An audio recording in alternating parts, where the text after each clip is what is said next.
E a gente já começa trazendo os melhores momentos da vitória do Ceará ontem. O Ceará está a um empate de conquistar uma vaga para as oitavas de final da Copa do Brasil e fora de casa manteve um bom aproveitamento na competição e manteve a escrita de vencer a equipe do Brusque. Foi assim em 2018, né, Caio? Boa tarde. Boa tarde, José. Boa tarde a todo mundo que está acompanhando o futebolês. O que chama a atenção logo de cara na escalação inicial do Ceará e da postura tática, né? É até que o time, a gente se acostuma a ver o Ceará com a linha de 4, 2 volantes, ou a linha com mais 3 e um centroavante na frente. E talvez para se aproveitar de um time que gostava de fazer muita saída de bola com o goleiro, tentando povoar mais o campo de defesa do Brusque, o Guto veio com um sistema diferente, veio com a linha de 4, o William Oliveira na frente, Fernando Sobral e Ricardinho por dentro, Leandro Carvalho na direita, com o Fernando Sobral na esquerda, para tentar surpreender o time adversário. Pode ter tido alguns desencaixes defensivos que normalmente não tem, mas o lance do gol prova que deu certo, né? Foi numa saída de pressão do Rafael Sobres, o Zé Carlos erra, chega no pé do Ricardinho, tem mais jeito no campo de ataque, e a assistência do Fernando Sobral é qualquer coisa de espetacular. Há um amadurecimento de um jogador que há uns 2 anos bateria no gol, muito provavelmente, essa jogada, e encontrou o Leandro Carvalho jogando do lado direito, coisa que há muito tempo não acontecia. Depois do segundo tempo, o Brusque vai pra frente, é aquela coisa, jogo de mata-mata, essa bola do Rafael Sobres só prova que o negócio tá zicado mesmo, né? Jogo de mata-mata tem uma característica que o campeonato pode se definir ali. Então você corre mais riscos e o outro também você evita correr mais riscos. Porque não precisa, pontuação, campeonato, você está em vantagem. E o Brusque, de fato, foi buscar uma pressão. O Ceará tomou um sufoco que normalmente não toma, mas também é bem verdade que defesas práticas o Fernando Praz fez 2. E em contra-ataques, o Ceará já poderia ter marcado gol antes. Naquela do Sobres, a matada do Sobral é espetacular. Nessa, o Sobral perde de frente. E depois de mais uma última tentativa de sufoco do Brusque, já no segundo tempo o Guto mudou, voltou a um sistema mais normal. Fernando Sobral e Leandro Carvalho nas pontas, o Lima passou a jogar centralizado. Lima que deu vaga a esse, o Vina, que define o jogo praticamente no último lance, 2-0, e deixa o Ceará com os 2 pés nas oitavas de final da Copa do Brasil. É isso aí. 10 gols e 10 assistências na temporada. É muita coisa. Muita coisa. O Vina tá jogando uma barbaridade mesmo. 2-0 para cima do Brusque. O Ceará agora volta suas atenções para o Campeonato Brasileiro. Aí a comemoração do Vina, como o Caio falou, tem números expressivos na temporada, né, no futebol brasileiro. Inclusive, foi preponderante para a conquista do Ceará da Copa do Nordeste. Sim. É um jogador também que tem sido muito importante, dada a participação dele na Série A. Os 6 jogos que ele foi titular, o Ceará ganhou 4. Não é só número jogado no vento. É porque dessas 4 vitórias, você basta olhar o desempenho dele para ver que ele foi muito importante para que o Ceará confirmasse esses resultados. E a outra coisa que chama atenção é como o Ceará, com o Guto Ferreira, em jogos eliminatórios, vem conseguindo um histórico interessante. É claro que depois você vai colocar no papel o nível dos adversários, pode ter uma discussão. Uma coisa é você jogar contra o Bahia, outra coisa é jogar contra o Brusque, outro contexto é no Ferroviário, voltando de uma pausa de muito tempo. Mas os números frios é que ele ganhou 7 jogos eliminatórios com o Ceará. Uhum. Isso cria casca, dá uma confiança danada para um time que tem 2 frentes dificílimas na temporada, né? Caso consiga confirmar a vaga na próxima fase, vai pegar o adversário de peso certamente na próxima fase da Copa do Brasil. E a Série A do Campeonato Brasileiro é aquela coisa que todo jogo é pedreira, todo jogo é contra adversário qualificado. E logo após a partida, o técnico Guto Ferreira falou sobre a estratégia usada para vencer o duelo, porque o Ceará, além de tudo, tem o desgaste da viagem, o Ceará tem até o desgaste mental, porque são jogos de Série A, são dificílimos. O jogo contra o Flamengo é prova disso também. E depois pega o voo, vai para Brusque, interior de Santa Catarina, encara depois o Brusque. Vai para e depois Bragança. Já vai para Bragança, interior de São Paulo. Então, o Ceará tem testado demais, até nesse aspecto de desgaste mesmo. E o Guto fala sobre a estratégia usada para vencer ontem o Brusque e ficar bem próximo das oitavas.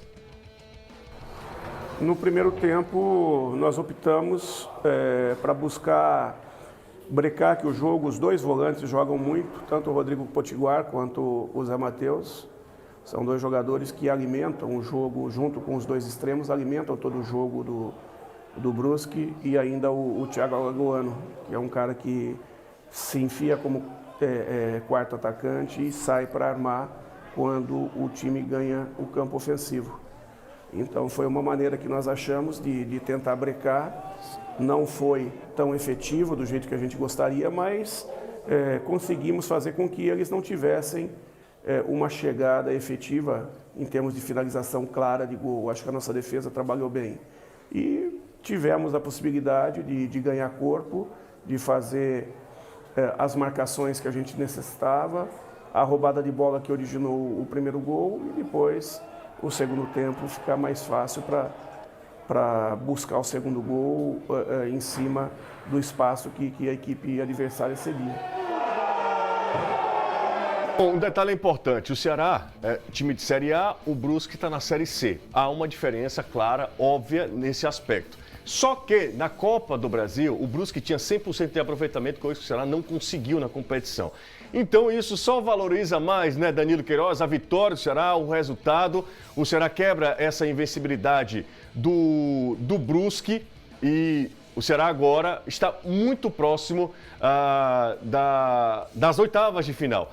Bom, a gente teve um problema com o Danilo, eu já iria chamar o Danilo, mas é isso, né, Caio? Sim. É uma vitória, assim, que é contra um time de Série C, mas um time que estava voando na competição. E eu fiz um dos comentários que eu fiz ontem na Jangadeiro Band News, quando a gente terminou o jogo, também no YouTube do Futebolês. Muitas vezes em jogos da Série A a gente comentou já de resultados do Ceará, aquela coisa de jogar bem, de ter chances, não ter aproveitado e tomar o castigo porque o adversário é mais forte, porque a Série A não permite erros.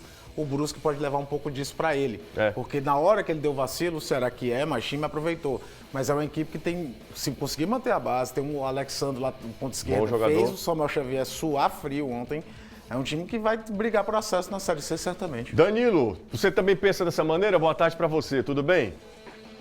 Sim, Jussi, penso sim. Boa tarde para você, para o Caio, para o Trovão, para o Anderson, que participam do programa daqui a pouco.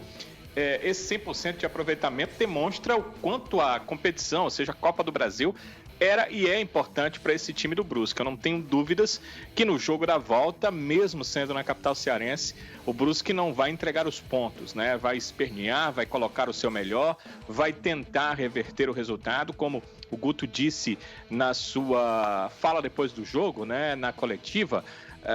Contra o Vitória, o Ceará também tinha uma vantagem, era uma vantagem inferior. Também tinha a questão de que estava jogando no campo do adversário o jogo da volta.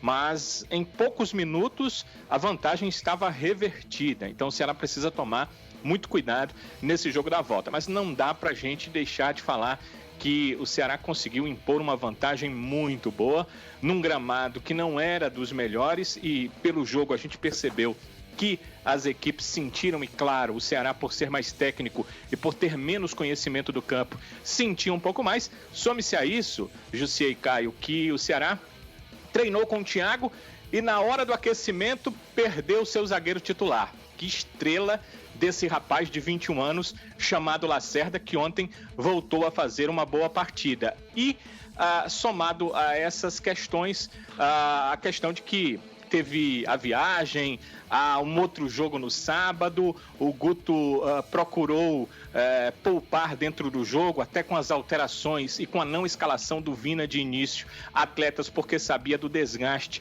dos jogos em sequência que o Ceará vem fazendo no Campeonato Brasileiro. Então, o passo foi bem importante, o Ceará está muito próximo realmente da sua classificação para a próxima fase da Copa do Brasil, mas tem 90 minutos na próxima quarta-feira e, como o Guto disse, eles precisam ser jogados e bem jogados para que o Ceará possa confirmar sua classificação.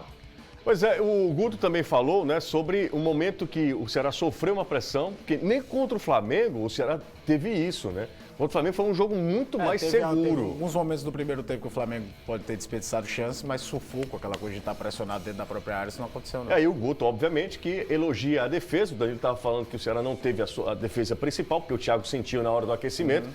E essa história do Gabriel Lacerda é uma história que está sendo muito curiosa, porque beleza, o mundo está conspirando a favor dele, né? De uma maneira muito ruim, porque o cara quer, dentro de campo, conquistar o espaço dele.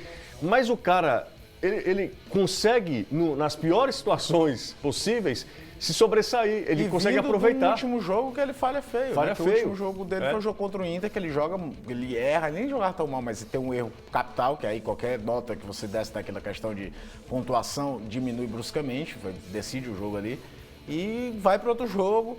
Ontem entendeu o gramado, entendeu que era uma situação diferente, em diversos momentos em que outras situações talvez ele saísse para sair jogando, ele preferiu fazer o velho jogo de mato. Amadurecimento de um cara com 21 anos, ele ainda vai ter que evoluir muito, mas tem muito potencial. Tem muita bola. E o Guto elogiou não somente o Gabriel, não somente o Luiz Otávio, mas todo o sistema defensivo. O adversário pressionou, mas qual a defesa difícil que o Praz fez? Nenhuma. Então, isso é sinal que o jogo estava controlado. Né? É a maneira que eles jogam. Tem time que gosta de se atirar e o time do Ceará é um time que praticamente não descansou. A gente vem mudando peças e vem mantendo o modelo de jogo. Né? Então, nós fizemos a opção por competir, por não ser um jogo tão estruturado, de tanta posse de bola, mas um jogo objetivo, buscando anular as principais jogadas do adversário. E se a gente não conseguiu anular num campo mais alto, nós conseguimos anular um pouco mais baixo. Aí, o vitória do Ceará ontem e agora, na próxima semana, o Ceará pode empatar. Essa questão do gol fora de casa não vale mais. Se o Ceará perder por 1-0, por exemplo, decisão nos pênaltis. Sim, é saldo de gols puro e simples. Saldo de gols, né? É uma nota para chamar a atenção desse jogo, que eu acho interessante. É claro que o Charles faz muita falta ao Ceará, até no dinamismo, mesmo que o Guto tenha mudado a formação tática do time. Mas talvez tenha sido um jogo que melhor possa ter se observado o Martin, que entrou no lugar do William Oliveira no segundo tempo, participou mais do jogo, e a gente sabe que o Ceará depende muito desse volante hoje, que é o Charles. E se você tiver alguém que possa rodar mais vezes, que o substituto do Charles ontem foi o Ricardinho, mas num posicionamento diferente, ele acaba ganhando, entre aspas, um reforço dentro do elenco, que é um jogador que a gente viu muito pouco jogar. Só explicar o seguinte, o regulamento da competição. Eu acabei um ato falho. Se o Ceará perder por dois gols de diferença, é pênalti. Por um gol, o Ceará se classifica. Só para essa questão, por exemplo, um 4-2 para a equipe, pênalti do mesmo jeito. Para a equipe do Brusque, esse exemplo cabe. Um 4-2, pênaltis do mesmo jeito.